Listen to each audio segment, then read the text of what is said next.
Ladies and gentlemen, welcome to Chanel Jasmine, the best novel Chanel for romantic stories. Hai guys, selamat datang di channel Jasmine, channel terbaik untuk menyimak novel-novel romantis. Mohon dukung channel ini dengan subscribe, like dan share video-video yang ada di channel ini. Terima kasih. Kaisar Agung Seni Bela Diri, bab 656. Satu jurus pedang. Setelah berturut-turut membunuh 2 orang, niat membunuh di tubuh Luo Xiu sama sekali tidak mereda, bahkan sebaliknya, semakin kuat. Matanya yang dingin menyapu sekeliling, merasa terdorong untuk segera merebut kembali Xiao Jiangming. Suasana sunyi mencekam, semua orang terpukau oleh kekuatan yang baru saja Luo Xiu tunjukkan. Bagaimanapun, lawan yang ia bunuh adalah seorang yang hampir mencapai tingkat Dewa Kaisar. Selain leluhur para Dewa Kaisar, hanya sedikit yang bisa membunuh orang dengan level ini. Prok, prok, prok. Keheningan itu dipecahkan oleh suara prokan. Liu Tianlu melangkah maju dengan senyum samar, matanya memandang Luo Xiu. Sungguh menakjubkan, tak kusangka seorang kultivator dari dunia bawah bisa sehebat ini, katanya sambil memperhatikan Luo Xiu. Aku bisa memberimu kesempatan untuk mengikuti aku. Bagaimana? Walaupun Luo Xiu telah menunjukkan kekuatan yang bisa membunuh calon Dewa Kaisar, Liu Tianlu tetap memandangnya dengan penuh kesombongan. Bagi Liu Tianlu, seorang jenius dari dunia atas, kultivator dari dunia bawah hanyalah kesempatan untuk memamerkan status dan kekuatannya. Namun, yang tak diduga Liu Tianlu, Luo Xiu hanya memandangnya dingin, kemudian berjalan pergi tanpa berkata apa-apa. Berani sekali kau, Liu Tianlu berteriak dengan nada marah. Berhenti di situ, dipermalukan di depan banyak orang membuatnya merasa kehilangan muka. Tapi Luo Xiu tidak peduli, ia terus berjalan menjauh. Ia tahu jika ia berhenti, kemungkinan besar ia akan kehilangan kendali dan menyerang Liu Tianlu. Luo Xiu paham bahwa dirinya perlu menahan diri, menunggu sampai ia mencapai bintang waktu untuk bertindak. Setelah menghadiri bursa pertukaran sebelumnya, Luo Xiu telah menyewa sebuah tempat latihan. Tanpa pamit kepada Ying Wucheng dan Dewi Yurong, ia langsung menuju tempat latihan tersebut. Tak lama setelah itu, Ying Wucheng dan Dewi Yurong kembali ke tempat mereka yang kebetulan bersebelahan dengan tempat Luo Xiu. Melihat penghalang di luar tempat Luo Xiu sudah aktif, mereka pun tidak mengganggunya. Di dalam tempat latihannya, Luo Xiu mengeluarkan 2 cincin penyimpanan dari 2 orang yang ia kalahkan, si kembar Xuan dan King. Dengan level Dewa Raja 9 dan calon Dewa Kaisar, mereka memang tidak memiliki banyak kristal Dewa kelas menengah. Tapi, cukup memuaskan bagi Luo Xiu karena ia menemukan cukup banyak kristal Dewa kelas atas di dalam cincin tersebut. Kristal Dewa kelas atas adalah sumber energi yang digunakan oleh para Dewa Kaisar. Karena itu, mineral ini sangat jarang ditemukan di dunia bawah. Jika dalam bursa pertukaran, sesepuh berpakaian hijau itu menggunakan kristal Dewa kelas atas untuk menawar, Luo Xiu tidak akan bisa mendapatkan pil Dewa tingkat 9 dengan mudah. Selain kristal Dewa, cincin penyimpanan mereka juga berisi obat penyembuh, bahan-bahan pembuatan senjata, dan beberapa senjata tempur. Bahan tingkat kaisar, di cincin penyimpanan sesepuh berpakaian hitam, Luo Xiu menemukan sepotong besi dewa yang bersinar dengan cahaya pelangi. Bahan ini disebut besi dewa 7 warna, dan bisa digunakan untuk membuat senjata tingkat kaisar. Hanya bahan yang terkait dengan kelas kaisar yang memiliki nilai luar biasa.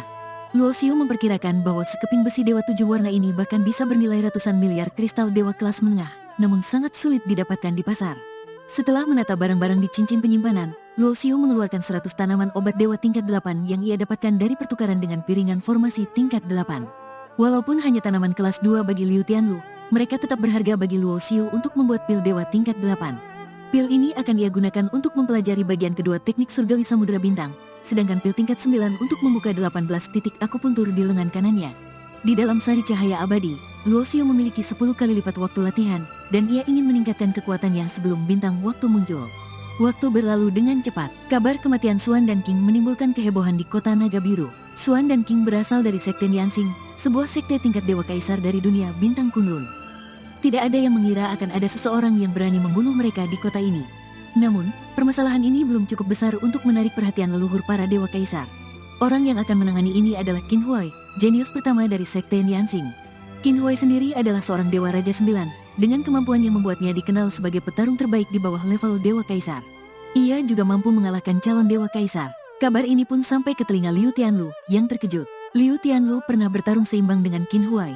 Namun, dalam hatinya, ia tahu bahwa Qin Huai lebih unggul, karena ia menggunakan teknik tingkat dewa tertinggi, sedangkan Qin Huai menggunakan teknik Dewa Kaisar.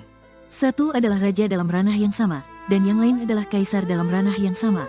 Tingkat kekuatan Qin Huai jauh lebih tinggi dibandingkan dengan Ye Haoran, sehingga peluang menang sangat besar. Benar, Ye Haoran itu memang terlalu sombong. Jika bukan karena mengandalkan kekuatan aturan ruang, dengan kekuatan semacam itu, dia tidak ada apa-apanya, kan? Banyak pendekar di kota Naga Biru membicarakan hal ini, sementara Qin Huai duduk bersila dengan sabar di luar tempat latihan Luo Xiu, menunggu dengan tenang. Di kota ini, tempat latihan yang disewa tidak boleh diganggu atau diserang secara paksa, dan berada di bawah perlindungan kota Naga Biru. Aturan ini umumnya tidak berani dilanggar oleh siapapun. Waktu berlalu, lebih dari 2 bulan sudah lewat, sementara Luo Xiu, di dalam tempat latihannya, memanfaatkan sari cahaya abadi-abadi untuk berlatih selama hampir 2 tahun. 6 butir pil Dewa kelas 9 telah habis sepenuhnya, dan 2 lubang akupuntur di lengan kanannya telah terbuka.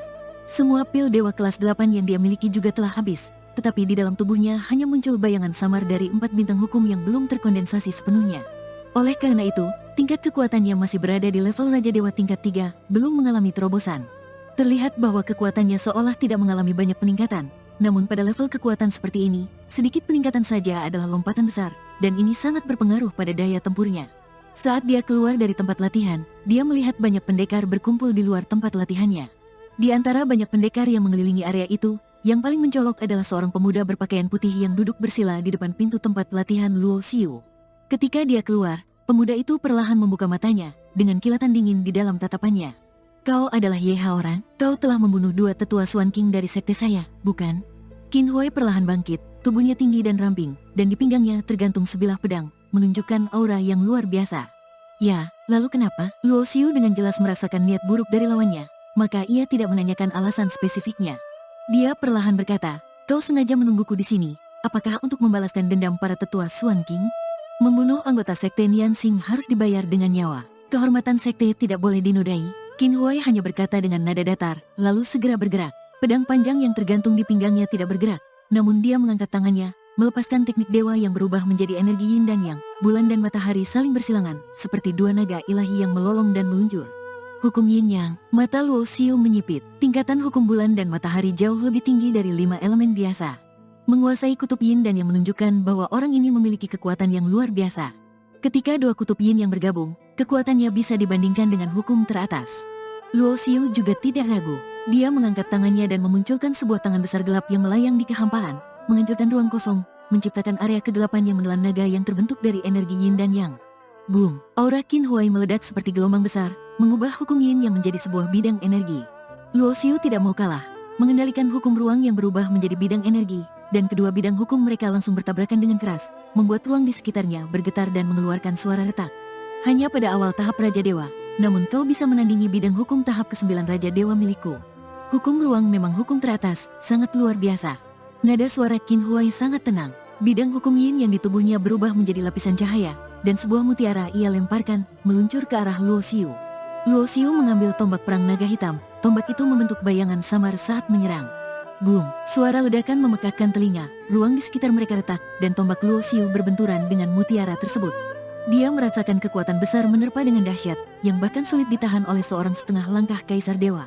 Pada saat itu, Luo Xiu menggunakan kekuatan fisik tubuhnya yang perkasa, berdiri teguh tanpa mundur sedikit pun.